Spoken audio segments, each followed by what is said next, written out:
হযরত হামজা রাদিয়াল্লাহু তাআলা আনহু যখন শাহাদাত বরণ করেন,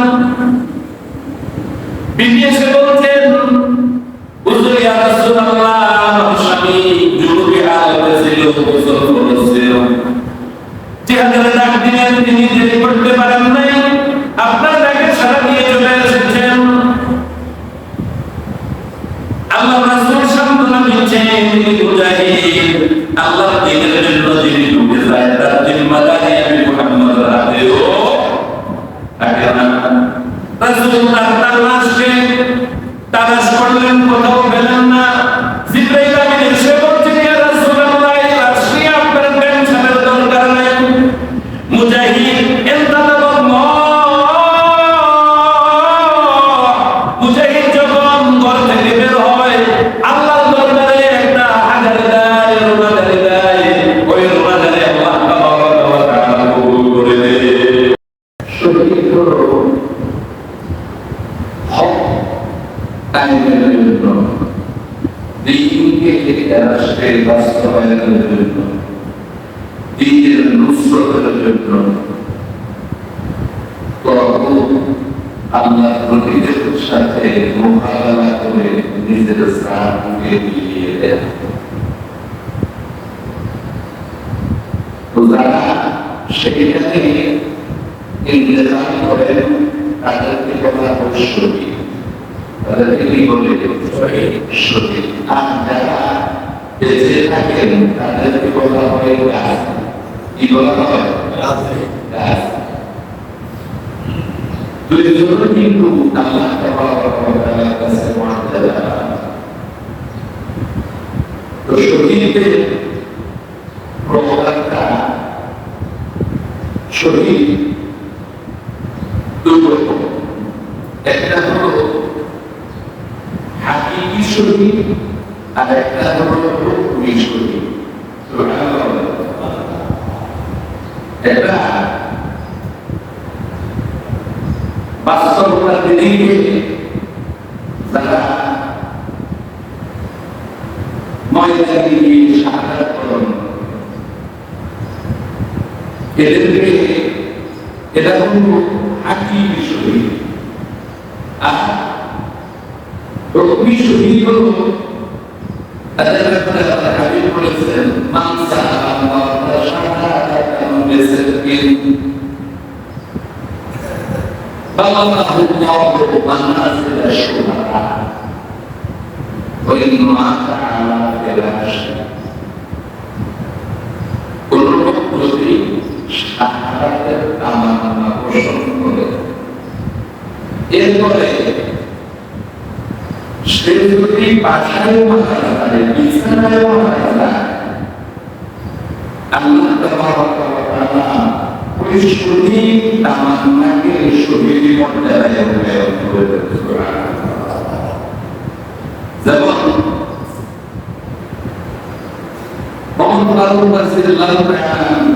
নামাজের ভিতরে ওনাকে শাহাদাত বরণ করা হয়েছে। ইমাম আল-বুখারী মনসুর তার মায়ের সামনে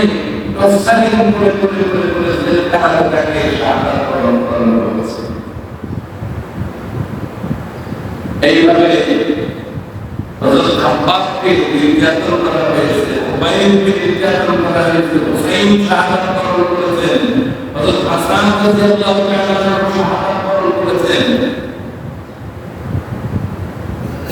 এরা শহীদ। আর রাসূল কিন্তু সরাসরি শহীদ না হলেও মর্যাদাগত দিক থেকে তিনি শহীদ। এটাকে বলা হয় রূপী শহীদ, রূপমান শহীদ। রাসূলকে একটা ঘটে যাওয়ার পরে খাদ্যের ভিতরে বেশ মিশ্রিত হতে লেগেছে। তো তিনি নিজেকে ইনফরমেশনের কারণে তিনি বুঝতে পারলেন যে খাদ্যের ভিতরে বিষ আছে। তিনি ওই মহিলাকে ধরলেন যে, মহিলা তুমি আমাকে গোশতের মাঝে মিশ্রিত করে দিবে। মহিলা বলছেন আপনি আল্লাহ যদি সত্যি কারণে আপনি থাকেন তাহলে কিন্তু বিষ আপনাকে করবে না। এইখানে ওনাকে একটা পরীক্ষায় ফেলে দিলেন, শেষ পর্যন্ত তিনি বিসমিল্লাহ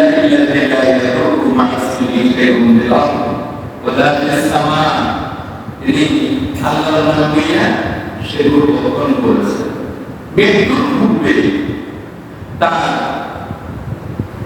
সেই বিষের বিষক্রিয়া যন্ত্রণা তার পরিবারে মিলেছে। এই জন্য আল্লাহ রাসূল সাল্লাল্লাহু আলাইহি ওয়াসাল্লাম কিন্তু শহীদ সুবহানাল্লাহ আকিরা উম্মি ঈশ্বরী বলেন উম্মি শহীদ রহমান শহীদ সমাজের উপস্থিতি শহীদরা বিভিন্ন ক্লাস বর্ণনা হয়েছে। রাসূল সাল্লাল্লাহু আলাইহি ওয়াসাল্লাম সাহাবীদেরকে জিজ্ঞেস করলেন মা তা'উদুনা শাহীদা মিনকুম, ও সাহাবারা তোমরা কাদেরকে শহীদ মনে করো? রাসূল সাল্লাল্লাহু আলাইহি ওয়াসাল্লাম মান কুতিলা ফি সাবিলিল্লাহি ফাহুয়া শাহীদ, মান মাতা ফি সাবিলিল্লাহি ফাহুয়া শাহীদ, মান মাতা ফিল বাররি ফাহুয়া শাহীদ, মান মাতা ফিল মাহদি ফাহুয়া শাহীদ।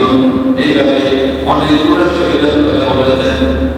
যারা আল্লাহর রাস্তায় সশস্ত্র সংগ্রাম করে শাহাদাত বরণ করেছেন তারা শহীদ, আল্লাহর রাস্তায় নিহত হয়েছেন তারা শহীদ। এরপরে মুহাম্মদের নামে ইন্তেকাল করেছেন তারাও কি?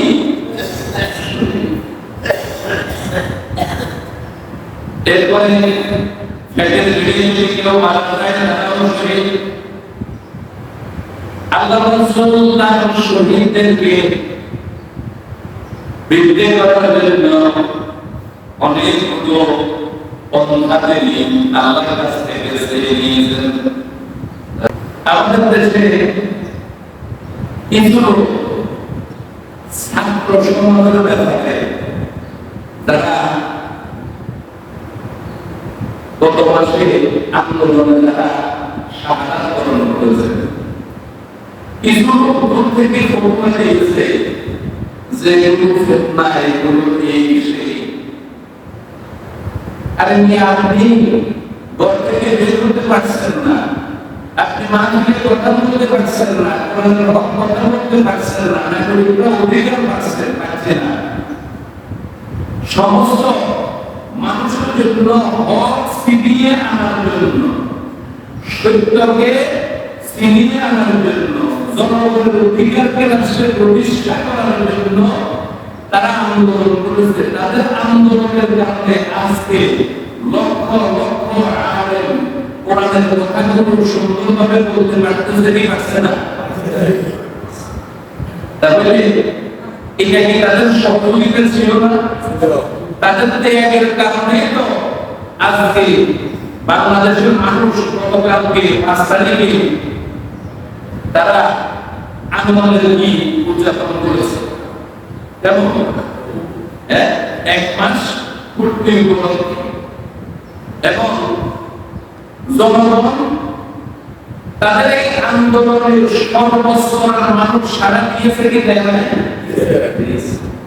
আন্দোলন শেষে সর্বস্তরের মানুষ এইখানে এদের নিজেদের সহানুভূতি, নিজেদের মনের আবেগ উৎকণ্ঠা এগুলা ব্যক্ত করেছে কি করে নাই?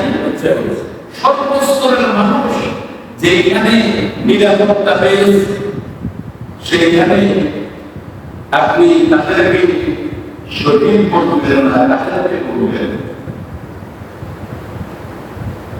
এই জন্য যারা এই আন্দোলনে যেসব ছাত্র জনতারা শাহাদাত বরণ করেছেন, আমরা তাদের সকলের আত্মার মাগফিরাত কামনা করি, তাদের জন্য দোয়া করি আল্লাহ তাদের সকলকে মাফ করে বলে আমি আল্লাহ তাদেরকে জান্নাতুল ফিরদাউসের আলা মাকাম বখশিশ করুন বলে আমি যারা আহত, যারা মৃত্যুবরণ করছে, এমন নির্মম এক একটা ছবির ভিতরে 3-4টা পর্যন্ত গুলি, দরকার হাতে 4 তারিখে এই গুলি হয়েছে, আমাদের ভবন পর্যন্ত পেয়েছে, বাকি ছোট মাসুম বাচ্চা পর্যন্ত ঘরের ভিতরে ঘুমোতে পারে না, মুরব্বীরা পর্যন্ত ঘুমোতে পারে না। মনে হচ্ছে যেন একটা রাষ্ট্র আর একটা রাষ্ট্রের সাথে কি করতেছে।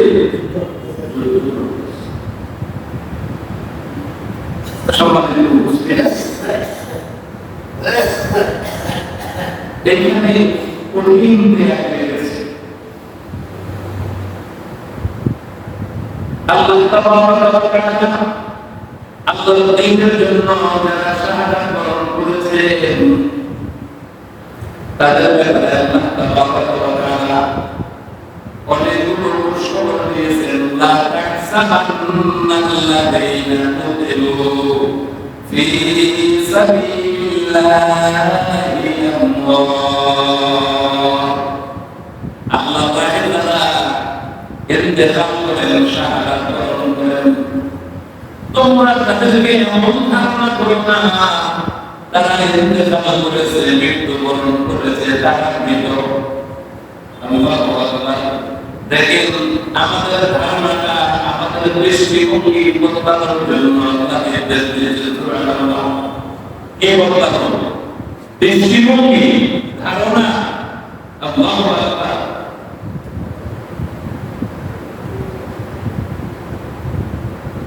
বাল আহইয়া, তাদেরকে আল্লাহ তাবারাক ওয়া তাআলা বলেছেন তারা জীবিত। সুবহানাল্লাহ।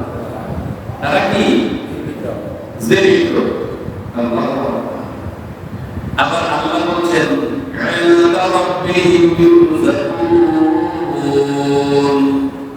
এদেরকে আল্লাহ তাবারাক ওয়া তাআলা আল্লাহর জান্নাত থেকে নিজ জিম্মায় খানা খাওয়ার ব্যবস্থা করেন।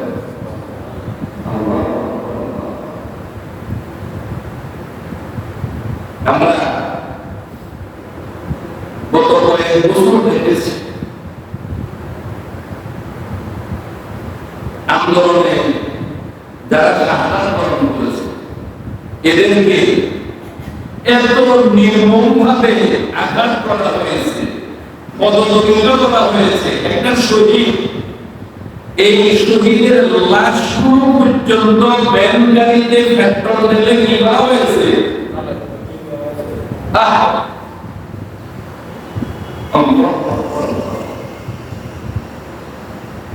অথচ এই শহীদকে হযরত জাবের রাদিয়াল্লাহু তাআলা আনহুর পিতা আব্দুল্লাহ জব্বার উহুদের ময়দানে শাহাদাত বরণ করেছেন। জাবের রাদিয়াল্লাহু তাআলা আনহু দরদর করে সুদের পায়ে ছেড়ে দিয়ে কাঁদছেন, বাবার দিনগুলো কি করব, সন্তান সন্ততি অনেক, এই সবগুলোকে নিয়ে আমি কি অবস্থায় করব, সম্পদ এত বেশি নেই। আল্লাহ রাসূল সাল্লাল্লাহু আলাইহি ওয়াসাল্লাম আমাকে সান্ত্বনা দিচ্ছেন, ও জাবের তোমার বাবাকে আল্লাহ তাবারাক ওয়া তাআলা ফেরেশতাদের ধামা দিয়া ছায়া দিয়ে রেখেছেন, তার গায়ে বস্ত্র পর্যন্ত পাকা আল্লাহ দান করে দিয়েছে। আরেকটা বর্ণনায় আছে আল্লাহ তাবারাক ওয়া তাআলা তোমার বাবার সাথে সরাসরি কথা বলেছেন। সুবহানাল্লাহ। কে কথা বলেছেন? আল্লাহ। শহীদের সাথে তাহলে আসমানুল্লাহ সরাসরি যোগাযোগ থাকে কি থাকে না? কঠিন বিষয়। আপনি লাশ খুঁজছেন, ফেসবুকে দেখলাম যে একটা কি গুলি করতেছে, আর একটা ডাক দিয়ে গুলি বের হয়ে গেছে, আরেকজন জীবন্ত ব্যক্তি লাশটাকে টেনে হেসড়ে নিয়ে যাচ্ছে, এরপরে তাদের গুলি কি করছে না, থামছে না। সাধুয়াজান থেকে এত নির্মম ভাবে একটা শহীদের লাশ এখনো কিন্তু মৃত্যুবরণ করে নাই। আমরা ফেসবুকে যেটুকু ধারণা লাভ করেছি তাকে ৭০০০-এর উপর থেকে ফেলে দেওয়ার পরেও এইভাবে তার রোগী হচ্ছে আছে যে সেটা তার ভাবনার ভিতরে আছে বুঝতে পারছি।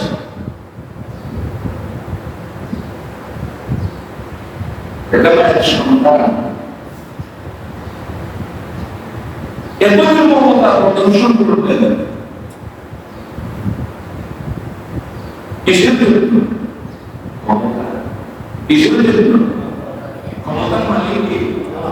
আল্লাহ। বাংলাদেশের কোন রাজনৈতিক দল ক্ষমতার পরিবর্তন হবে যে কেউ জানে না, জানেন কে? আল্লাহ।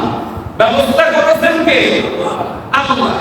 কোন রাজনৈতিক দলকে আল্লাহ তাআলা এখানে কি করেন নাই, ইনভলভ করেন নাই। এরা করে সম্পত্তি, এরা সমর্থন প্রকাশ করেছে, কিন্তু চূড়ান্ত ফয়সালা কে দিয়েছেন? তুতিল মুলকা মান তাশা, যাকে ইচ্ছে তিনি ক্ষমতার আসনে বসান। ওয়া তানজিউল মুলকা মিম্মা তাশা, যার থেকে যখন যেইভাবে আল্লাহ ক্ষমতা ছিনিয়ে নেবেন ওইভাবে কে নিয়ে যান? আল্লাহর পরিকল্পনা, আল্লাহ মিশন দুনিয়ার মানুষ কি করতে পারে না, ক্যালকুলেশন করে রিয়াতে। সম্মানিত উপস্থিতি, আমরা আইয়ামে জাহেলিয়াত পড়েছিলাম, কিন্তু এত নির্মমতা, জাহেলি যুগের জন্ম হত্যা সবগুলোকে এক জায়গায় যদি রাখা হয়, পুরো 5 বছরের জাহেলিয়াত এক জায়গায় রাখলে, বাংলাদেশের 7টা সরকার এক জায়গায় রাখলে আপনারা সাক্ষী দেন কোনটা হয়ে হবে? সবাই সাক্ষী দেন কোনটা? 7টা সরকার। জাহেলিয়াতকে এক জায়গায় রাখেন, আমাদের সেনা প্রেসিডেন্টকে যদি এক জায়গায় রাখেন, সারা বিশ্ব কেঁদেছে বাংলাদেশের সেনাদের জন্য, শুধু বাঙালি জাতি কাঁদতে পারে নাই। তাহলে জাহেলিয়াতের ট্র্যাজেডি বেশি মারাত্মক ছিল নাকি বাংলাদেশের সেনা ট্র্যাজেডি আরো মারাত্মক ছিল? আরো মারাত্মক ছিল। জাহেলিয়াতে এত আলেমকে একসাথে খুন করা হয় নাই। বাংলাদেশে জনের বাবনগরী থেকে শুরু করে একবারে আল্লামা সাইদি সহ সর্বস্তরের মানুষদেরকে যেরকম নির্দয় নির্মমতার সাথে বিয়ে দেওয়া হয়েছে, পৃথিবীর ইতিহাসে কোন রাষ্ট্রে এত আলেমকে এইভাবে জঘন্যভাবে অপমান করে, কেমন অপমান! ছোট্ট রফিকুল ইসলামকে নগ্ন করা হয়েছে, রাসূলুল্লাহ। নারীর কোলে তাকে ফেলে দেওয়া হয়েছে, বারবার নারীর কোলে তাকে রেখে দেয়। আলেমদেরকে চোখ বেঁধে নির্যাতন করা হয়েছে, সমস্ত দেহ থেকে কাপড়কে রিমুভ করা হয়েছে। যে আলেম যিনি কখনো জীবনে পরনের কাপড় খুলেন নাই, কোন অধিকার বলে আপনি একজন আল্লাহওয়ালাকে, কোরআনওয়ালাকে, হাদিসওয়ালাকে আপনি এইভাবে একবার সব খুলে ফেললেন, তাকে আপনি বাথরুমে রেখে দিলেন, তাকে এমন জায়গায় রাখছেন যেখানে আলো নেই, যেখানে বাতাস নেই, শেষ পর্যন্ত তার লাশটাও নেই। সম্মানিত উপস্থিতি, এই লাশের মর্যাদা কে দিচ্ছে? আল্লাহ দিচ্ছে। হযরত হামজা রাদিয়াল্লাহু তাআলা আনহু যখন শাহাদাত বরণ করেন, বিদেশে বলছেন, হুজুর ইয়া রাসূলুল্লাহ, আমার স্বামী যুবতী হালাতে ছিল, গোসল করেছিল, জিহাদের ডাক দিলেন, তিনি দেরি করতে পারেন নাই, আপনার ডাকে সাড়া দিয়ে চলে এসেছেন। আল্লাহ রাসূল সান্ত্বনা দিচ্ছেন, তিনি মুজাহিদ, আল্লাহর দ্বীনের জন্য যিনি ডুবে যায়, তার জিম্মাদারি আমি মুহাম্মদের হাতেও থাকে না। রাসূল তার লাশকে তালাশ করলেন, কোথাও পেলেন না। জিবরাইল আমিন এসে বলছেন, ইয়া রাসূলুল্লাহ, এই লাশটি আপনার টেনশনের দরকার নাই। মুজাহিদ ইনতালাব মুজাহিদ যখন ঘর থেকে বের হয়, আল্লাহর দরবারে একটা হাজার দেয়, রোনাজারি দেয়। ওই রোনাজারি আল্লাহ তাবারাকা ওয়া তাআলা কবুল করে দেয়। হাদিসে আছে, আরজিউ বিমা নারা মিন আজরিন আও হাদিমাতিন আও বিখলাফিল জান্নাহ। হয় তাকে পরিবার সহকারে গাজী বানায় বাসায় ফিরান, অথবা আল্লাহর কুদরতি জিম্মায় কুদরতি মেহমান বানায় আল্লাহর জান্নাতে নিয়ে যান। প্রত্যেকটা মুজাহিদ যখন বের হয়, তার জানটা আল্লাহ রাসূল যখন যুদ্ধে বের হতেন, তিনি ছিলেন কমান্ডার, সকলের সামনে থাকতেন তিনি, সকলের আগেই তার জানটাকে তিনি বিলিয়ে দেওয়ার জন্য সবার সামনে থাকতেন। কিন্তু সাহাবায়ে কেরাম এসে উনাকে প্রটেক্ট করতেন, এজন্য করতেন নবী মুহাম্মদ রাসূলুল্লাহ মর্যাদার চাইতে আল্লাহর দ্বীনের দাম বেশি। কিসের দাম বেশি? দ্বীনের দাম বেশি। আর শহীদদের রক্তের ব্যাপারে আল্লাহর হাবিব সাল্লাল্লাহু আলাইহি ওয়াসাল্লাম ফরমান, আল্লাহর কাছে দুইটা ফোঁটা আর দুইটা দাগ বেশি মর্যাদা। দুইটা ফোঁটা, একটা হলো চোখের পানির ফোঁটা, সুবহানাল্লাহ। আঘাত যখন গায়ে লাগে, ওই মুহূর্তে ওই ব্যক্তি মুখে হয়তো কিছু বলে, কিছু বলে না, বলা হয়তো সুযোগ পায় না। আমাদের দেশে যখন নির্যাতন করা হয়েছে, কেউ বলেছে বলে নাই, কেউ আরবিতে বলেছে, কেউ একান্তে বলেছে, কেউ তাহাজ্জুদের জায়গায় গিয়ে আল্লাহকে বলেছে, কেউ সিয়াম সাধনা করে আল্লাহকে বলেছে। কিন্তু বলা কিন্তু মিস নাই, বলা কি মিস নাই।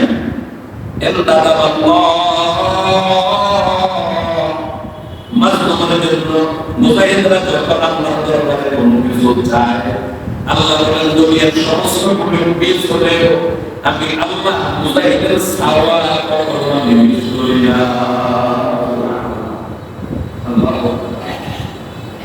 তাদের মর্যাদা এত বেশি, আল্লাহর ব্যাপারে বলেছেন তার লাশকে আসমানে ফেরেশতারা গোসল দিচ্ছেন।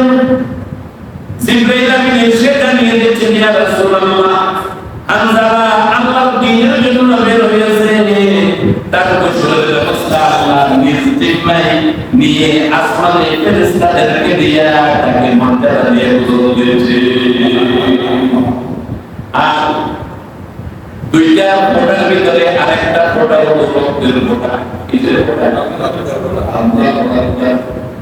আমরা জানি আউয়ালু মা ইউহাসাবু বিহি আল-'abdu ইয়াওম আল-কিয়ামাতি as-সালাহ। একাদিসে আছে কিয়ামতের দিন সর্বপ্রথম নামাজের হিসাব হবে। অন্য হাদিসে আছে এটা বুখারীর হাদিস, আউয়ালু মা ইউহাসাবু বিহি আল-'abdu ইয়াওম আল-কিয়ামাতি দিমা, রক্তের ফোঁটা হিসাব করা হবে। যারা ঈমানদার নেককার জান্নাতি, তাদের হিসাব কিতাব সর্বপ্রথম নামাজ দিয়ে শুরু হবে। আর অপরাধ গ্রুপের ক্রাইম গ্রুপের যত ক্রিমিনাল আছে, তাদের সর্বপ্রথম আল্লাহর আদালতে রক্তের ফোঁটা দিয়ে হিসাব শুরু করবে। আর দুইটা দাগ আল্লাহর কাছে বেশি প্রিয়। একটা দাগ হলো আল্লাহর রাস্তায় বের হওয়ার পরে কোনো আঘাতের চিহ্ন, কিসের চিহ্ন? আর একটা দাগ হলো ফরজ নামাজের দাগ। ফরজে ইবাদতের যদি কোনো দাগ পড়ে, ওই দাগটাও তার কাছে পছন্দের, আল্লাহর কাছে পছন্দের। আল্লাহু আকবার। তাহলে আমরা দেখি যারা শহীদ, এদেরকে এরা সরাসরি কার তত্ত্বাবধানে থাকে? আল্লাহর তত্ত্বাবধানে থাকে। আর মুসলমান হয়ে এই শহীদের লাশগুলো গুম করে, কত নিকৃষ্ট বিষয়। শহীদের লাশ এটা গুম হওয়ার বিষয় নয়, আপনি গুম করছেন, এগুলো তো আল্লাহ তাআলা কোথায় নিয়ে যাবেন? তার রক্ত, মাংস, জামা, কাপড় এগুলো কোথায় যাবে? আল্লাহর জান্নাতে। সবাই বলেন কোথায়? আল্লাহর জান্নাতে। এজন্য লা তাহসাবান্নাল্লাযিনা কুতিলু ফি সাবিলিল্লাহি আমওয়াত, এদেরকে তোমরা মৃত ধারণা করো না, তোমরা মৃত বলো না, এরা জীবিত। এরা জীবিত, এদেরকে আল্লাহ সজীব রাখেন। এজন্য অনেক সময় দেখা যায় একটা লাশ, অথচ হামজার ব্যাপারে বলা হয়েছে যে 30 বছর পরে সৌদে যখন এতে পানি উঠেছে, হামজা রাদিয়াল্লাহু তাআলা আনহুর লাশকে শব্দের খণ্ড করা হয়েছে। 30 বছর পরে যখন সেখানে পানি এলো, এরপরে সেখানে দেখে যে রক্তের একটা চিহ্ন কোথায় থেকে আসে। শেষ পর্যন্ত গবেষণা করে দেখছে যে হামজার কবর থেকে খাইতে রক্ত বের হচ্ছে।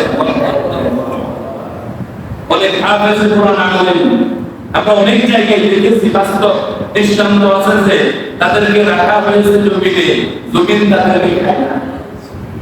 ইন্নাল্লাহা হারামা আন তাকুলা আজসাদাল আম্বিয়া, নবীদের দেহকে জমিনকে খাওয়া আল্লাহ নিষেধ করেছেন।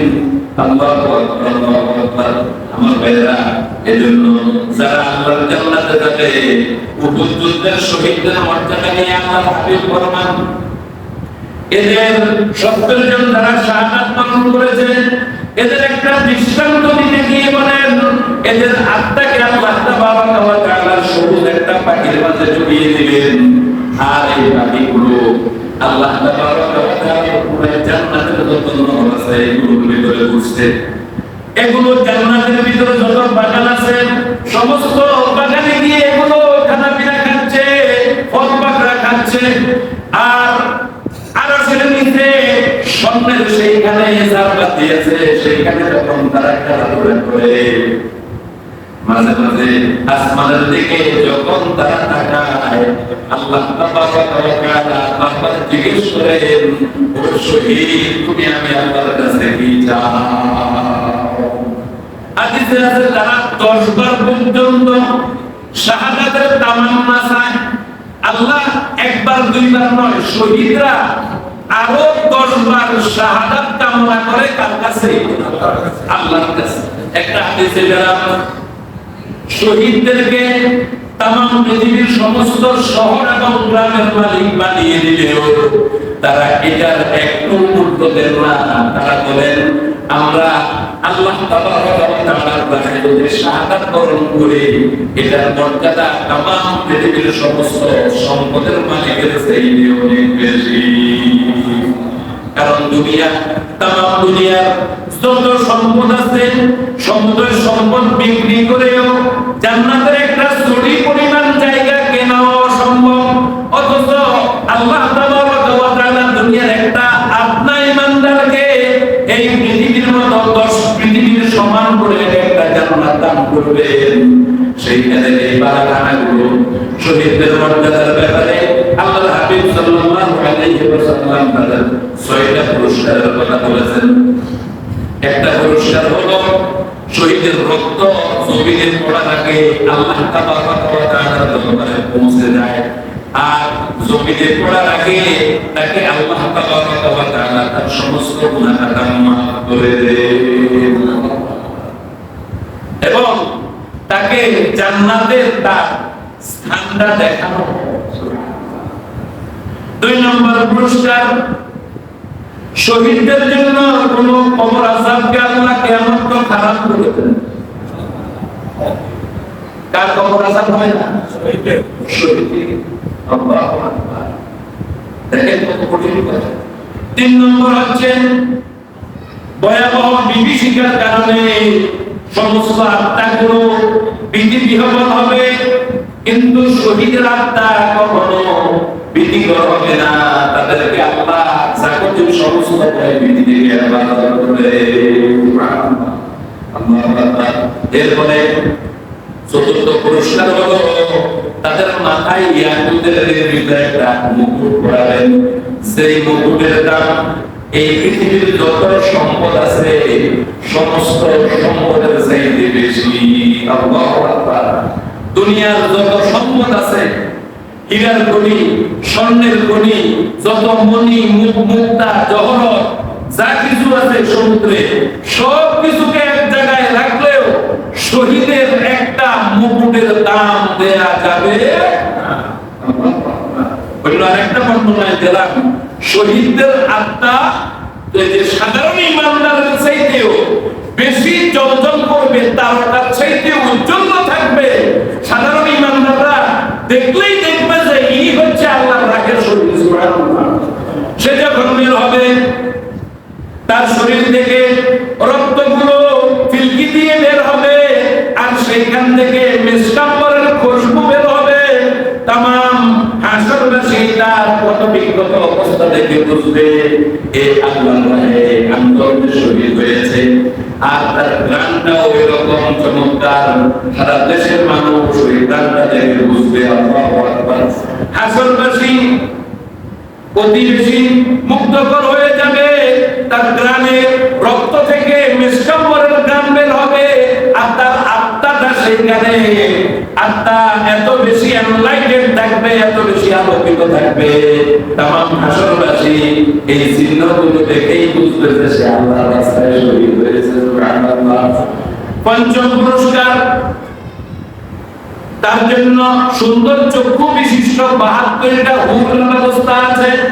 ষষ্ঠ পুরস্কার হলো একজন শহীদকে আল্লাহ তাবারাক ওয়া তাআলা তার আত্মীয় স্বজনের মাঝে 70 জন ব্যক্তিকে সুপারিশ করে জান্নাতে নেওয়ার ব্যবস্থা থাকবে। আল্লাহু আকবার। সম্মানিত উপস্থিতি, তাহলে আজকে যারা শাহাদাত বরণ করছে তাদের পরিবারগুলোর পিছনে আমাদের সহযোগিতার হাত বাড়িয়ে দেওয়া উচিত। তাদের যারা আজকে মৃত্যুবরণ করছে অসুস্থ, তাদের চিকিৎসার ব্যবস্থা করা উচিত। এবং আল্লাহ তাবারাক ওয়া তাআলা বলেন, কুতিবা আলাইকুমুল কিসাসু ফিল কাতলা, ওই ইমানদাররা তোমাদের জন্য রোজা যেই কথা দিয়ে ফরজ করেছে, নামাজ যেভাবে ফরজ করেছি, অনুরূপভাবে কিসাস হত্যার বদলা নেয়া তোমাদের উপর ফরজ করেছে। যারা জমিনে শাহাদাত বরণ করেছে তাদের কিসাস যদি নেয়া হয়, তাহলে জমিনে লক্ষ লক্ষ ইমানদার বাঁচবে।